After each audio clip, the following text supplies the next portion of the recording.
जब 18 दिन का युद्ध समाप्त हो जाता है तो श्री कृष्ण अर्जुन को उसके रथ से नीचे उतर जाने के लिए कहते हैं। जब अर्जुन उतर जाता है तो वे उसे कुछ दूरी पर ले जाते हैं। तब वे हनुमान जी को रथ के ध्वज से उतर आने का संकेत करते हैं। जैसे ही श्री हनुमान उस रथ से उतरते हैं, अर्जुन के रथ के अश्व जीवित ही जल जाते हैं। नमस्कार, आज यदुकुल का संहार विषय पे आने जा रही हूँ।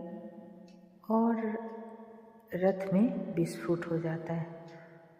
जैसे ही श्री हनुमान उस रथ से उतरते हैं, अर्जुन के रथ के अश्व जीवित जल जाते हैं और रथ में विस्फोट हो जाता है। यह देखकर अर्जुन दहल जाता है।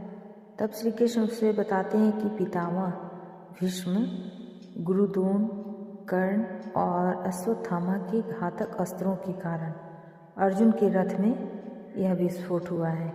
यह अब तक इसलिए सुरक्षित था क्योंकि उस पर स्वयं उनकी कृपा थी और श्री हनुमान की शक्ति थी। जो रथ अब तक इन विनाशकारी अस्त्रों के प्रभाव को सहन किए हुए था।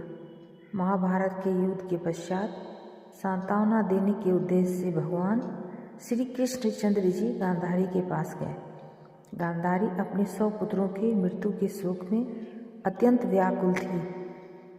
भगवान श्री कृष्णचंद्र को देखते ही गांधारी ने क्रोधित होकर उन्हें श्राप दे दिया कि तुम्हारे कारण से जिस प्रकार से मेरे 100 पुत्रों का आपस में लड़के विनाश हुआ है, उसी प्रकार तुम्हारे यदुवंश का भी आपस में एक दूसरे को मारने के कारण नाश हो जाएगा। भगवान श्री कृष्णचंद्र ने माता गांधारी के उस श्राप को पूर्ण करने के लिए यादवों की मति को फेर दिया।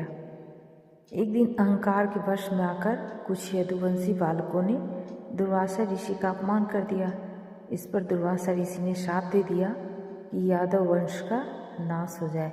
उनके श्राप के प्रभाव से यदुवंशी पर्व के दिन प्रभास क्षेत्र में आए। पर्व के हर्ष में उन्होंने अति नशीली मदिरा पी ली और मतवाले होकर एक दूसरे को मारने लगे। इस तरह से भगवान श्री कृष्णचंद्र को छोड़कर एक भी यादव जीवित नहीं बचा। इस घटना के बाद भगवान श्री कृष्णचंद्र महाप्रयाण करके स्वधाम चले जाने के विचार से सोमनाथ के पास वन में एक पीपल के वृक्ष के नीचे बैठकर ध्यानस्थ हो गए।